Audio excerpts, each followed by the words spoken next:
And a happy Thursday. The Seattle Kraken go for a third straight home win tonight at Climate Pledge Arena. The Chicago Blackhawks are in town for the 7 o'clock puck drop. Game is broadcast on Kong TV.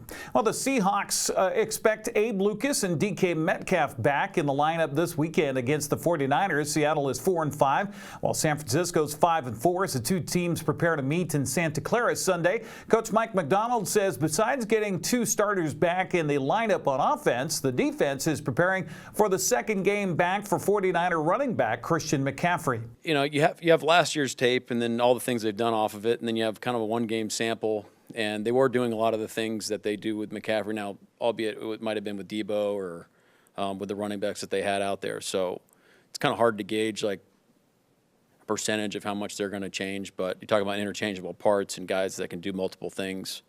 I think you're probably more likely to get Christian in funkier spots that he normally, they didn't do with the other running backs or really any other running back in the league.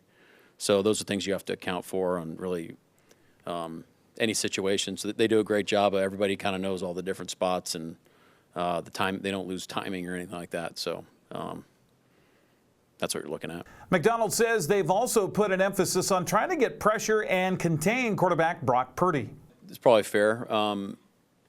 He's a tough guy to get on the ground, and he is looking to kind of extend plays more this year, and that adds an element to their offense that you definitely have to account for. So how you build the rush plan pressure wise, it's not tough because it's not easy to just throw a bunch of bodies at them because he understands when they're hot and where to go with the ball, and they have answers built into all those types of things. So.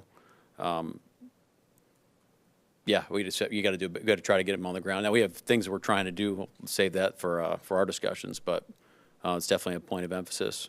DK Metcalf returns to practice yesterday and hopes to play Sunday after missing a couple of games with a knee injury. He says it was great to see Jackson Smith and Jigba step up in his absence with a big game against the Rams. It was just a matter of time. Jackson's a great receiver, but like I said, it was just a matter of time before he really got his opportunity to shine. And I'm glad he did it, in the fashion that he did. It just opens up the offense that much more, whether they're, having a double team, me and him, and Locke gets open, or, we were able to run the ball and Ken gashes him or Zach gashes him for a long run. I think just, that puts more pressure on the defense to have to cover all of our skill positions. Seahawks and 49ers kick off at 1:05 Sunday. That'll be on Fox TV. The Wenatchee Panthers season came to an end in the first round of the state 4A girls soccer tournament last night. Kentridge scored a goal in the first 4 minutes of the first half and again in the first 3 minutes of the second half to go on for the 3-0 victory. Number 12, a freshman, Ellison Eastman. Yeah, good crowd on hand last night, both for Wenatchee and the visitors, which it didn't take them very long to find the back of the net. In fact, in the first 4 minutes, they go up by a score of 1-0. Wenatchee's chances were few and far between on the offensive side last night. As we mentioned, the visitors were able to get a goal early in the second half. They added one in the final 2 minutes to get the 3-0 win. Ashton Kirkpatrick, the head coach for Wenatchee, says it's disappointing to fall in the first round of the state playoffs, but credits her team for working very hard.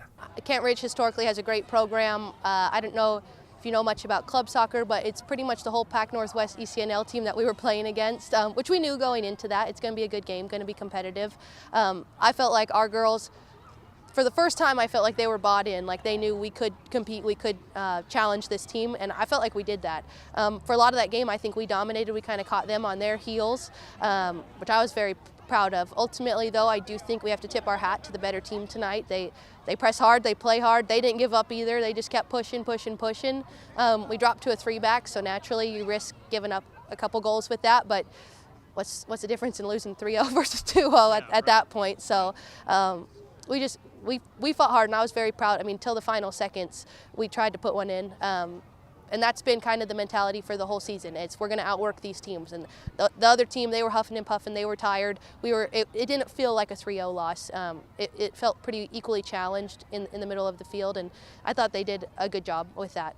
Wenatchee finishes the season 16-2 with a bunch of returners coming back next season. Kirkpatrick says the sudden finality of it is what's hard. That's the unfortunate part about postseason is everybody except one person ends on a loss. So it's hard to go from, I mean, every year, the last 3 years, it's a high. We win league, we win district, and that's so exciting, and then we turn around and lose. So that's a hard thing, to have this momentum going up all season long and then turn around and have to just be done on that note.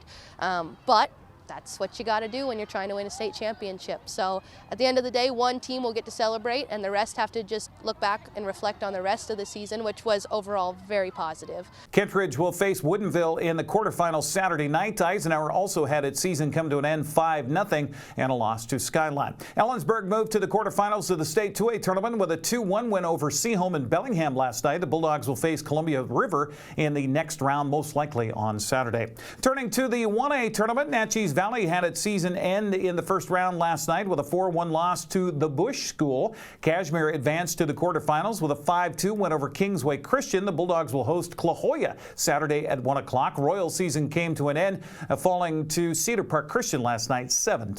Tonasket is the lone school standing from the North Central Washington in the State B tournament. Tigers outlasted Toledo in a shootout last night in Kelso 1-0 after a scoreless regulation and 2 scoreless 5-minute overtimes. They went to a shootout. Tonasket edged to Toledo 5-4 in that shootout. Tigers will travel to Kingston High School Saturday for a quarterfinal matchup with Cross Point Christian at 1:30. Okanagan and Brewster were eliminated yesterday. The Bulldogs fell to Napavine 2-1, while the Bears dropped a 3-0 decision to Northwest Christian Colbert. Today is the final day at the State 1B and 2B volleyball tournaments down in Yakima. We have 2 teams vying for trophies.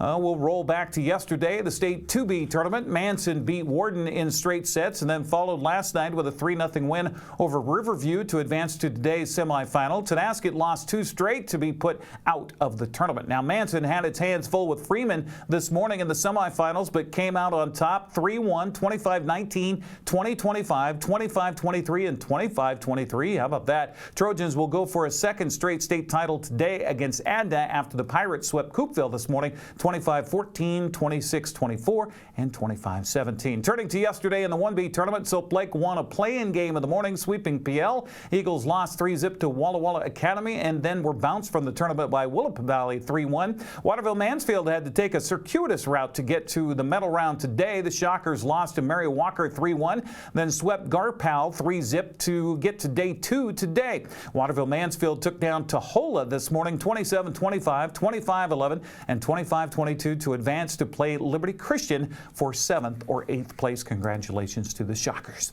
That's a look at sports news. I'm Eric Granstrom. Have a happy Thursday.